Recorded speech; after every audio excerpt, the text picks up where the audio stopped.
We are off to get like 9 vials of blood taken. Just a pre-warning, I'm definitely gonna cry.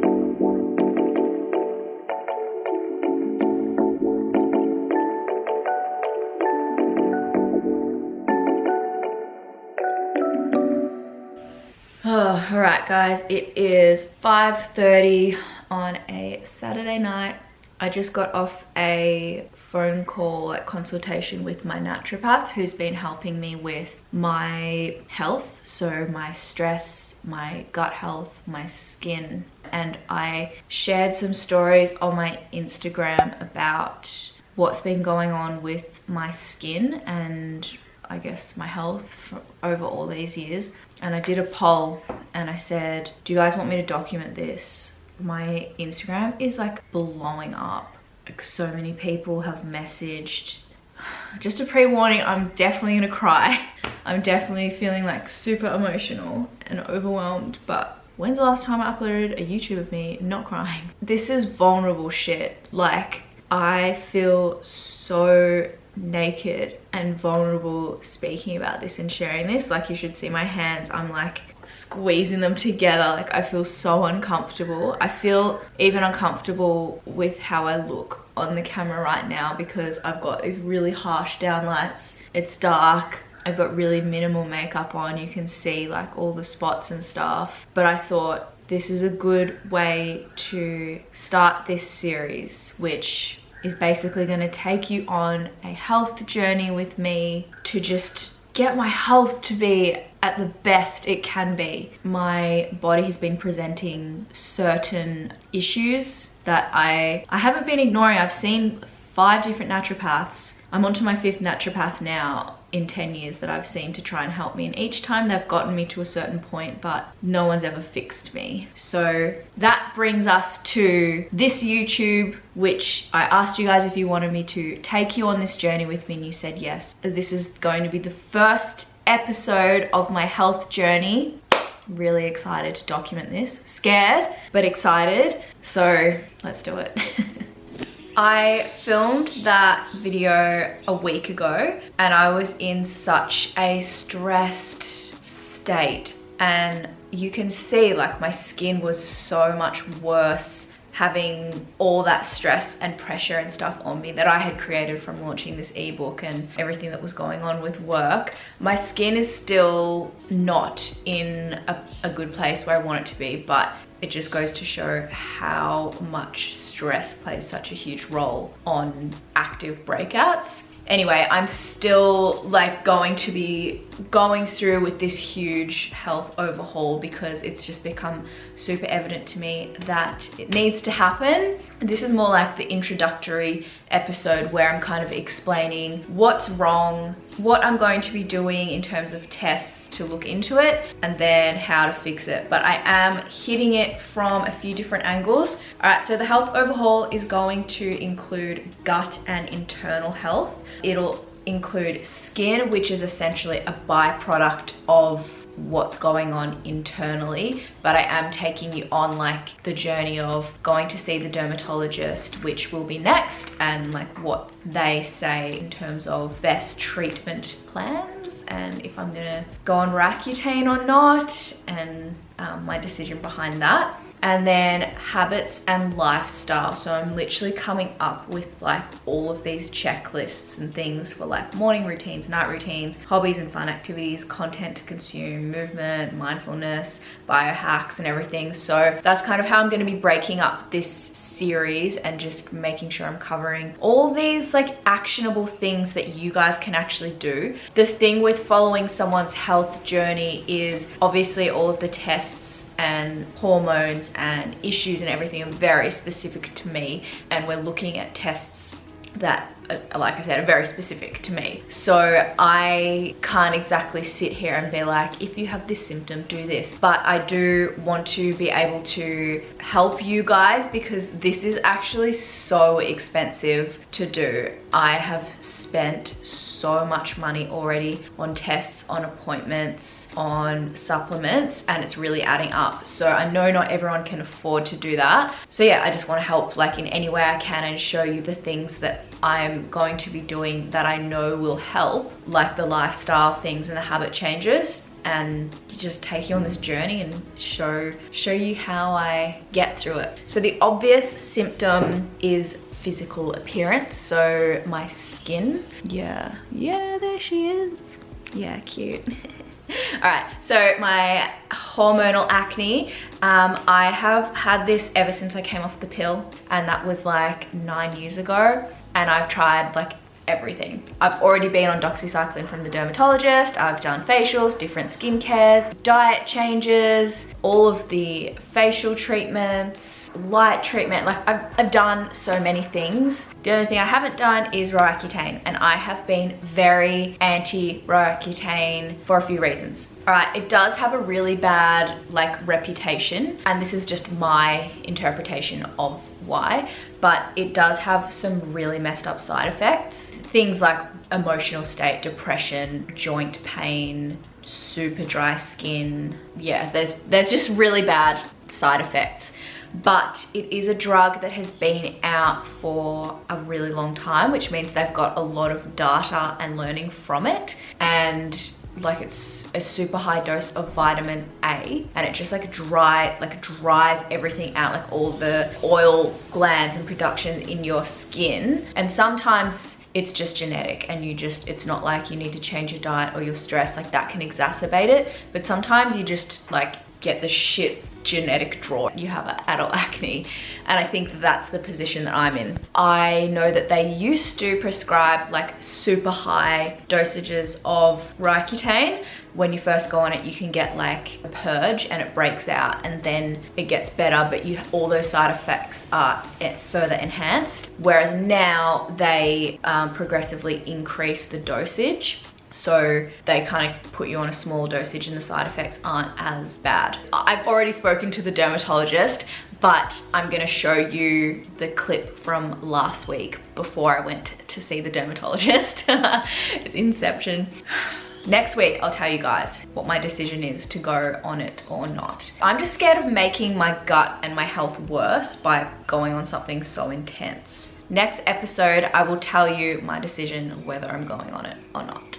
And so many people have been like, don't go on it, and so many people have been like, do go on it, and I'm like, this is my decision, I'm torn both ways. Okay, so skin was the big one that really pushed me to go back and see the naturopath. I was already seeing someone, I've seen so many different naturopaths. The other one was, yeah, like my gut health's just not in a good place in terms of like bloating, discomfort, bowel movements, like all of those really fun, uncomfortable things to talk about, just not in the best place. So that has been ever since my surgery that I had 10 years ago. I had like bowel surgery, so from a surgery complication, looking for endometriosis, which is a story for another time if you guys want me to go into that, but a long time spent on antibiotics, which really has messed up my gut. So that's one thing that's really helped to change my nutrition and my diet, but the test has come up with a lot of stuff for me to fix. So the test showed leaky gut, candida, and a parasite that I got from Thailand 11 years ago, which I still have. Okay, so skin, gut, I don't know what you call it, just like gut health, and like, yeah. And the final one is energy, and just how I kind of really struggle to wake up in the morning. Even though I'm like so particular with my sleep and my sleep hygiene and going to bed at the same time, getting like 8 to 9 hours sleep. I know some people are like, you get too much sleep. Sometimes I get 7 hours sleep consistently. I wake up tired. I'm tired so much. And I took caffeine out of my diet so it wasn't messing up with my cortisol throughout the day, but my cortisol and my stress levels are so high. My energy is quite low, and I'm quite depleted in a lot of nutrients, which is what the tests show us. But that was the other final thing where I was just like, enough is enough. I feel like the energy I have is not normal for someone my age and of my health who works out and takes care of themselves and moves their body. So I was like, okay, it's time. We're doing a big overhaul and I'm finally gonna get to the bottom of all of this. Now the tests that I'm doing are a comprehensive gut test and a very comprehensive blood test. In this blood test, I had 11 vials of blood taken because we're testing like all thyroid function, all hormones, liver, like literally just everything you can think of is being tested. So a lot of the tests I'm doing, you will need a healthcare practitioner to get them for you. So the test that my naturopath ordered for me is from Diagnostic Solutions and it is a GI map test.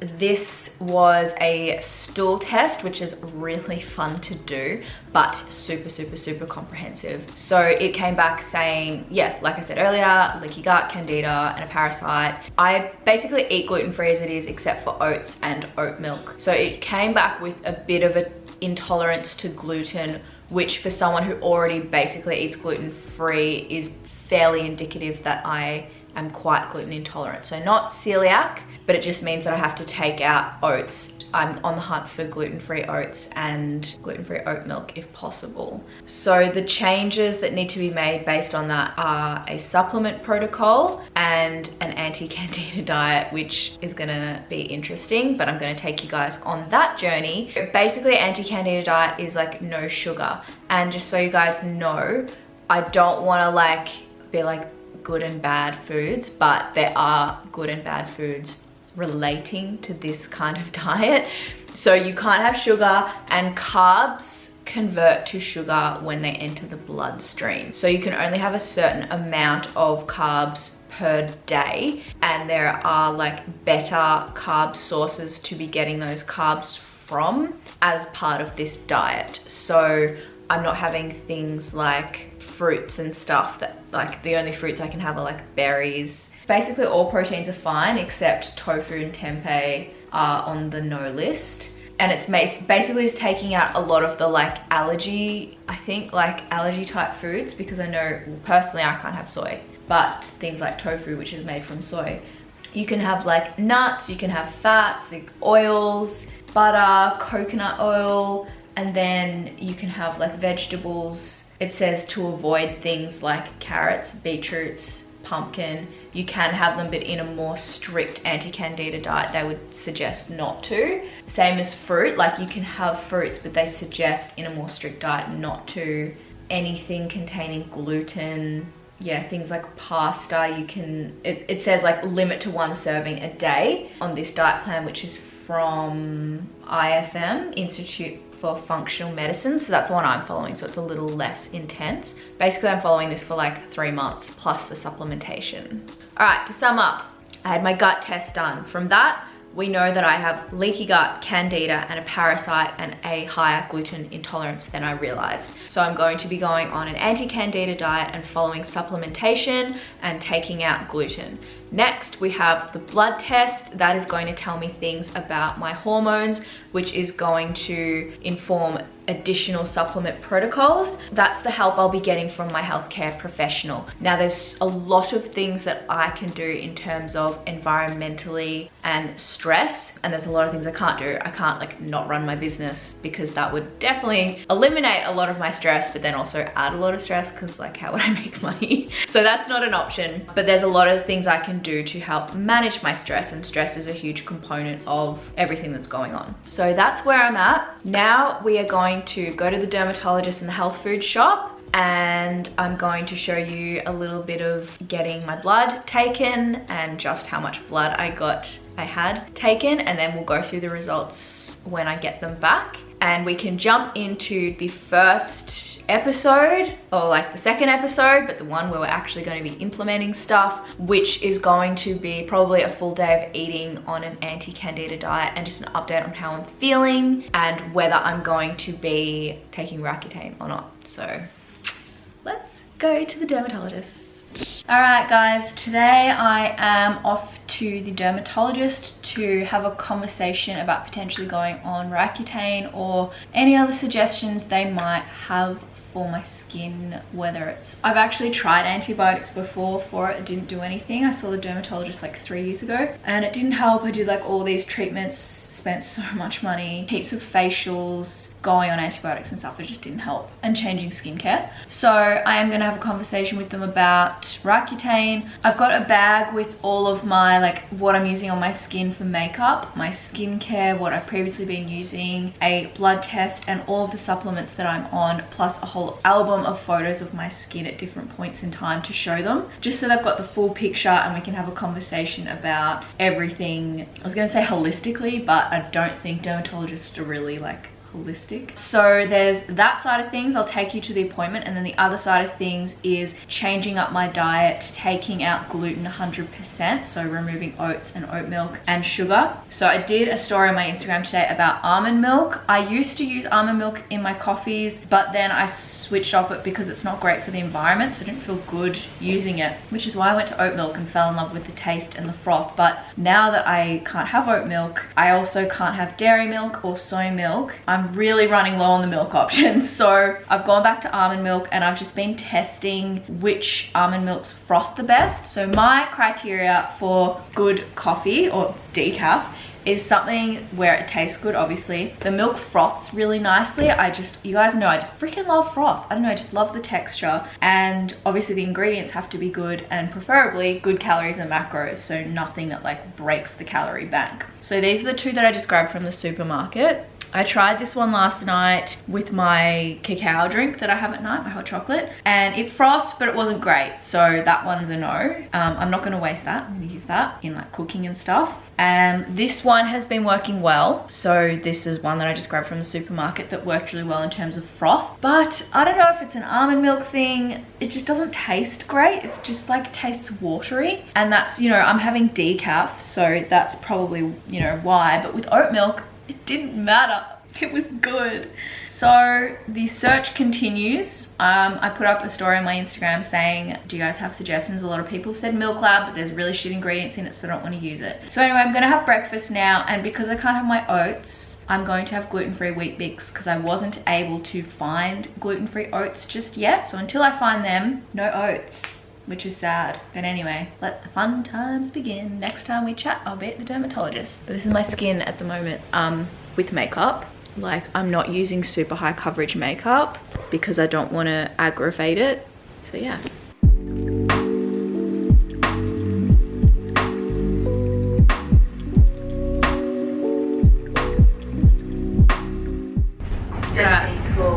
Going down. Okay, I'll talk to you guys in a second. I can't talk in this lift.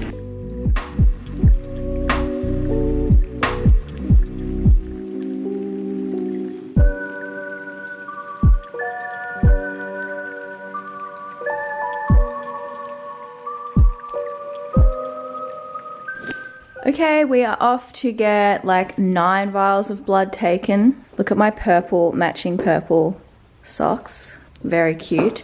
So yeah, I've got to get like 9 apparently vials of blood taken to get all these internal hormone tests done. And just because they're testing so many things, there's so much blood that they need to take. So it's a fasted test. So I'm fasting. Just about to go and get that done. So I just thought I would take you along with me. Let's go.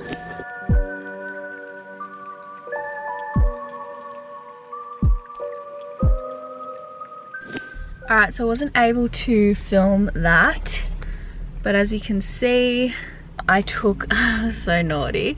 I was like, am I allowed to film? And she's like, no. And then I took like super stealth footage because I just wanted to show you how many vials I had to fill. 11. But I was like, is this like okay? And she was like, yeah, it's less than if you were giving blood, but it's a lot. And it was like, you could hear it, like the blood trickling through. So I was like, can I put some music on? So I had like music playing because it was like so much blood. So yeah, that's that. That should take around 2 weeks. That cost me $300. So in Australia, anything that Medicare, which is our like health, I don't know, not fun, but like healthcare provider, is usually covered. Like, you don't have to pay as an Australian citizen unless there are certain tests that aren't covered by Medicare. So things like the reverse T3, there was a histamine one that I got tested, so I had to pay for them. So the reverse T3 was $100, so that's one of your like part of your thyroid. And then the histamine one was like 100, and there was like $25 cortisol one maybe, or another one that costs like 60. So yeah, it was like 300 something bucks for that. Yeah, I'm gonna do a tally of how much everything's cost me so far, because this is not a cheap thing to be doing, which sucks because like it's your health. Like you want your health to be good, and there's only so much doctors kind of do. Like I feel like if I break my leg or need a surgery, I'm gonna go to a doctor. Like nothing against doctors, but if I've got like gut stuff going on and things that, you know, doctors look at results, healthy and non-healthy, in quite a broad spectrum, whereas like naturopaths and nutritional medicine people and integrative doctors and stuff look at like a smaller parameter, if that makes sense. So yeah, I'm going on a tangent. I need to go and eat some food.